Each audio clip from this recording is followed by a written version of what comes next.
solutions to the climate crisis will not come from closed rooms, but from open dialogue, shared power, and protected freedoms. I thank you. Thank you. I now give the floor to the Global Forum for the Defense of the Less Privileged. Excellencies, distinguished delegates, ladies and gentlemen, it is an honor to address you on behalf of the Global Forum for the Defense of the Less Privileged, an organization in consultative status with ECOSOC.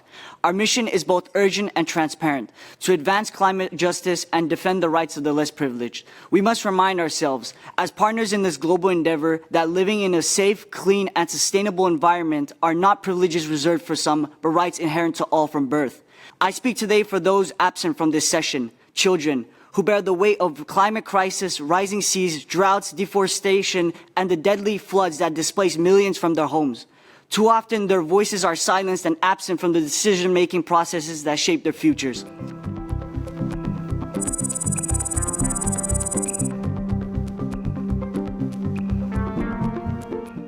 We stand in a moment of profound crisis. Acres of land are devastated from forest fires and deforestation. Crops and agriculture start to fail, which leads to famine, and small island nations face disappearances. These are not distant tragedies, but urgent realities happening now that demand immediate action. Our responses must be rooted in human rights, democracy, and the rule of law. The Forum provides a platform for cooperation and shared responsibility, helping nations strengthen commitments and confront global challenges together. This is a wake-up call. We cannot afford complacency. Member states must act not tomorrow, not in 4 years, but now, to fulfill their obligations. Every delay is a denial of their rights. Imagine the child displaced by flood, or the farmer watching his land turn to dust.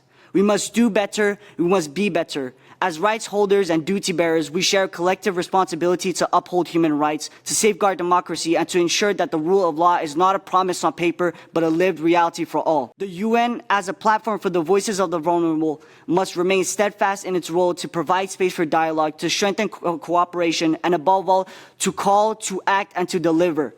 Together, we must fulfill our promises not only as leaders of nations, but as angels of humanity. I thank you.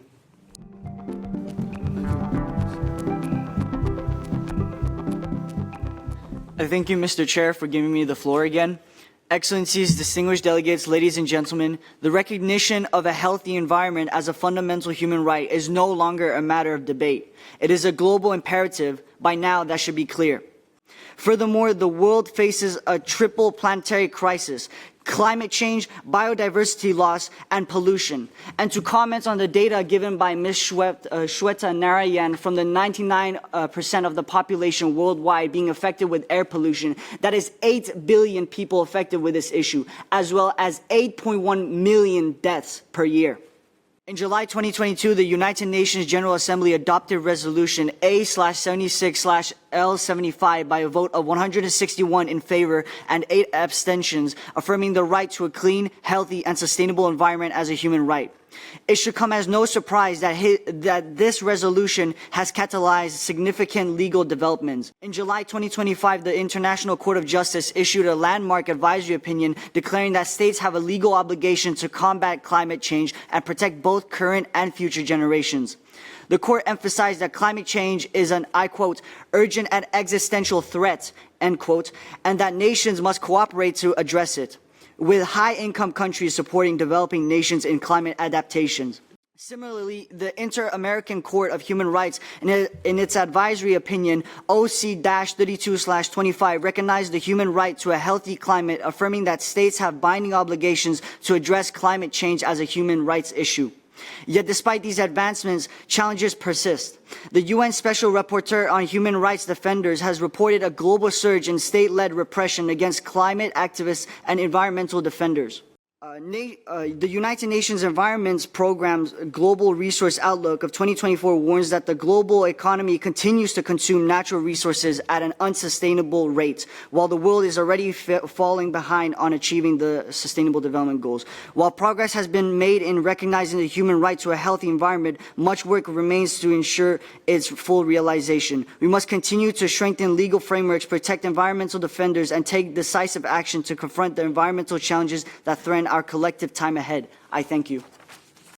Excellencies, distinguished delegates, ladies and gentlemen, On behalf of the Global Forum for the Defense of the Less Privileged and as a representative for children around the world, I wish to begin by thanking the panelists for their insightful reflections on legal clarity, democratic defense, and creativity.